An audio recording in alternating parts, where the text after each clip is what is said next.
Chapter 17, 24 Hours in Nowhere, 9 o'clock a.m. I shined the flashlight across the glassy blackness of the large lake in front of us. The light flickered, and I smacked it. I picked up a pebble and tossed it. It made a loud echoing plop, and the black sheet rippled like it was made of satin. I turned the flashlight off. A moment later, we were in the darkness. The ceiling came down very low over the center of the lake, and I knelt to see under it. Do you guys see that? I waited a little while as our eyes adjusted to the dark. I see it, Rossi said, crouching down beside me. What? Jessie asked. What do you see? Light, Rossi said. Where? Matthew asked. On the other side of the lake, Rossi said. You have to get down to see all the way across because the ceiling is so low toward the middle. I turned the flashlight back on. It flickered again. I saw that Rossi's eyes were wide with fear. Can everyone swim? I asked. I can, Jessie said, leaning against Matthew for support. Sometimes we swim at the pool in Casa Grande, but I don't think I can right now because of my foot. I can, Matthew said.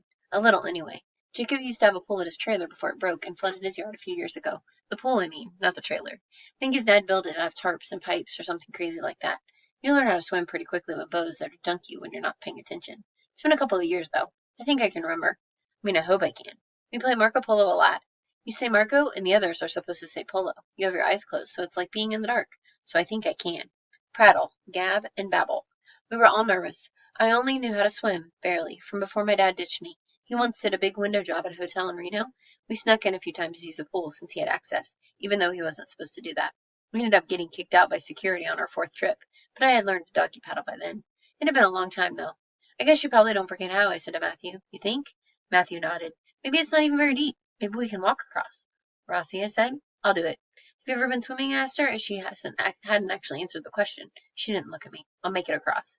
I didn't want to question her further, but I was scared. What about your helmet? You can't swim while holding your helmet. Rossi gripped it protectively to her chest. She shook her head. I can't leave it behind, Gus. I won't be able to get another one. I'll swim with it, I said. I can hold it above the water. What about the flashlight? Jessie asked. I'll hold them both. I'll hold the flashlight in my mouth. I'll hold the flashlight, Matthew said. You have to carry Jessie, I said. There's no way. For goodness sake, Jessie cried. I can at least carry the flashlight. You have to hold on to Matthew. Geez, Gus, you must think I'm totally incapable. I think I can hold on to Matthew and carry that tiny flashlight at the same time. I handed him the helmet. Fine then, put this on your head, but I'm holding the flashlight so I can be out front. I want to make sure there's nothing dangerous in the water. Jesse's eyes became huge. Like a crocodile, he whispered. No, I was thinking more like a jagged rock. Here, I handed him the pocket watch. Try to keep this out of the water. What about our shoes? Matthew said. It's hard to swim with shoes. How will we ever walk back to town without them? I said. The ground will burn the skin off the bottom of our feet after 2 steps. Plus cactus, Jessie said. Our feet will melt off before we even feel any cactus, I sighed. Maybe we should go back and try to find the javelina way. Rossi shook her head. We could get lost again and then not be able to find our way back here. And the flashlight didn't have much life left. We'd be lost in the dark. I shivered. I couldn't think of anything worse than being lost in the pitch blackness, having to feel our way through the cave, not knowing what kind of animals we might run into. Jessie, unable to walk. There's an opening over there. We have to try. I took a deep breath. No more time to stand around talking about it then. I pointed the flashlight straight ahead and stepped down into the inky water. I was surprised at how warm it was, but I shouldn't have been. There was no cool water and nowhere. I walked slowly, hoping it stayed as shallow as it was. My feet sunk in a little with each step, almost like I was walking in peanut butter, and I worried my shoes would get sucked off. Suddenly I stepped on some kind of stick. Odd. There wasn't any trees or bushes in the cave. I aimed the flashlight at it. My hands trembled as I peered into the water. What is it? Matthew said, now standing beside me, the water already up to my knees, but only midway up his shins. It's just a white stick, right? His voice shook. It looks like a bone, man, Jessie cried from underneath the helmet. Rossi splashed through the water until she was beside us. She reached down and loosened the bone from the mud. She pulled it from the water. It is. Is it from an animal? Matthew asked. Rossi and I looked at each other. The only animal this bone came from was the kind that shot their partner, hid in mine, set off explosives, and never came back out. We shined the flashlight into the water all around us. More bones, and then... No way, Matthew whispered. Once more Rossi reached down. Don't touch it, Jessie cried. She ignored him and lifted the skull out of the water. She raised it to the level of her face, like she was saying hello. Then she turned it around so it faced Matthew. Say hello to your great-grandfather. Matthew took a step back in the water. We don't know that's my great-grandfather. I walked around kicking at the muddy ground, loosening more bones. Something hard and shiny emerged from the mud. I rinsed it off and lifted it out of the water. It was a metal flask with something engraved on it. W-A-D, Rossi whispered. She looked at Matthew. Guess we do now. Guess we do know. Your great-grandfather sure liked to put his name on stuff, I told Matthew. Yeah, he was probably worried about people stealing his things, he retorted. I ignored Matthew as I continued kicking at the mud, and then my foot hit a soft, dark clump of something. I lifted it and held it out, mud dripping into the water. Great, Jessie said. Now Gus found a big clump of mud. Can we please stop wasting time and get out of here before I get gangrene or something?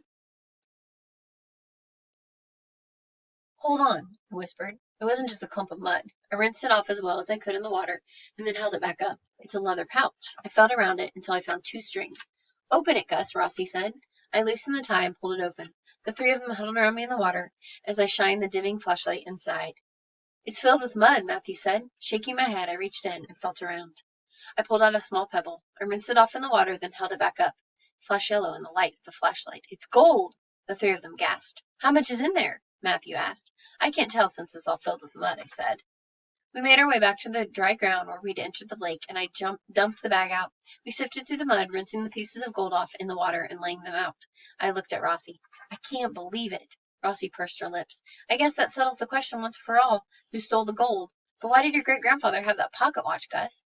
Maybe William DeFort dropped it, Jessie said. And then he couldn't find it? He thought Jose had taken it, and he stole the gold as revenge. So this means my great-grandfather really was a backstabbing thief, Matthew said. He glowered at the gold. That sucks. Who cares, I said to Matthew. What he did anyway back then has nothing to do with who you are now. No, Rossi said, staring at me. It doesn't. She smiled. That's good advice, Gus. I felt my cheeks grow hot, and I was glad for once that it was so dark in the cave. So why was that other stuff in Abraham Lincoln's nose? Jessie asked. Thought about this a moment. How about this? I said. Hypothesis. A proposed explanation based on limited evidence. William DeFort knew all about the cave, even made that map. He probably used A.L.'s nose as a hiding place for things. He must have scratched that arrow onto the rock so he would be able to find his way back there. But night, or maybe even sometime before, he dropped his watch and lost the map, which my great-grandpa found. Without it, and with being shot and all, maybe he couldn't find his way around and end up here, where he tried to cross the lake. And then he drowned, Rossi said. He probably couldn't swim. Or he just fell over dead from blood loss, I said. Then your drunk grandfather got bitten by a rattlesnake on his way home and died in the desert, Matthew added. Pretty much, I agreed. Interesting theory, Rossi said. So whose is it? Jessie asked. Who does the gold belong to? We were all quiet for a moment. I don't want the gold, Rossi spoke up. Just a piece for Bo, if that's okay. I don't want any either, Matthew said. I shouldn't get any. Don't say that, Jessie said. We're all in this together. We'll split it up evenly. Matthew stared at Jessie. Are you sure? Jessie nodded. We found it together. Like Gus said, what happened back then has nothing to do with us now. Matthew beamed at Jessie. Thanks, man. We all stared down at the gold pieces. So how many do you think it's worth? So how much do you think it's worth? Jessie asked. I gathered the gold up and stuck it back in the leather pouch, feeling its weight. I don't know. This is maybe a pound, maybe more. Hard to say. Mayor Handsome said an ounce goes for a few $100s. So multiply that by 16. Why 16? Matthew asked. We all looked at him. Because there are 16 ounces in a pound, I said. He nodded. Oh, good call. We need to decide which piece we'll give to Bo before we can split it up, I said. And it shouldn't be anything too small, or he might not agree to trade. Or too big, said Matthew. Something sort of medium then, said Jessie. I pulled a piece out of the pouch, but they all mumbled that it was too big. Then I pulled another piece out, and they all agreed it was too big again. No one seemed to think any piece I pulled out was too small. I'm just going to give him the next piece I pull out, I told them. They all grumbled when they saw the size of it. Too late, I said, sticking it in my pocket. That one's for Bo. I tied up the bag as well as I could and put it in my backpack. How will you divide it up? Matthew asked. We'll have to go into the city and sell it somehow, I said. Then we can split the money. But we have to promise right now. We have to promise we won't tell anyone about what we found. If Bo finds out, he'll take it from us. I stared at Matthew. I promise, Matthew said, clearly annoyed.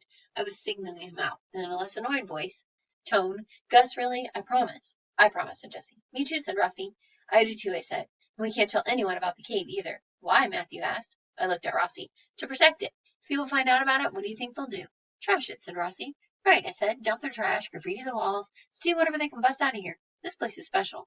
The only way to keep it like this is to keep it secret. The others nodded in agreement. Okay, Matthew said. No telling about the cave. His eyes twinkled in the dim light. You think there will be enough gold to go to Disneyland? Well, I said, at a pound, that's maybe $5,000. That would be over $1,000 apiece. So yeah, I think so. $1,000, Matthew whispered. I'll be rich. Yeah, maybe you can finally ride Pirates of the Caribbean, I told him. Then I looked at Rossi. And maybe you can visit home now, see your friends. She nodded and smiled. I see one right now. My cheeks burned as I smiled back at her. The flashlight flickered. We'd really better get moving. The 4 of us stepped back into the water and started making our way across the lake. Suddenly, Rossi jumped and gave a small shriek, splashing water around her. What? I asked. She grabbed the flashlight from me and aimed it into the water. Felt like something touched my leg. There's creatures in here, Jessie screamed. He climbed up on Matthew's back so his feet were out of the water. Geez, you're a heavy man. But Matthew let him said I'd stay up there. Calm down, I said, though I was feeling on the verge of panic myself. I stared into the water until I saw them.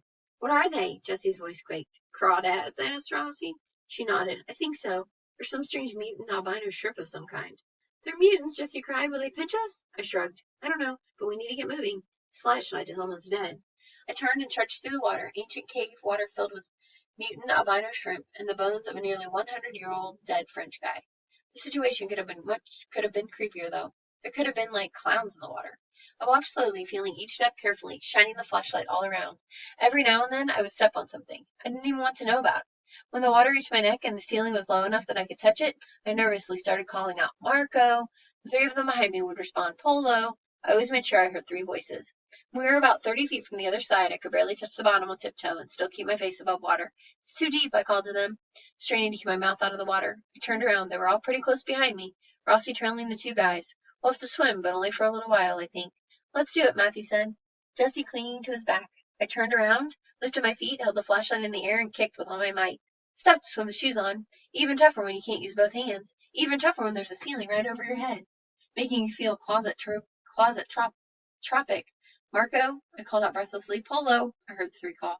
When the effort became too much, I had to stick the flashlight in my mouth so I could use both hands to doggy paddle. I was completely focused on making it to the other side at this point. I wasn't thinking about anything or anyone else. It was all I could do to muster the strength to make it across.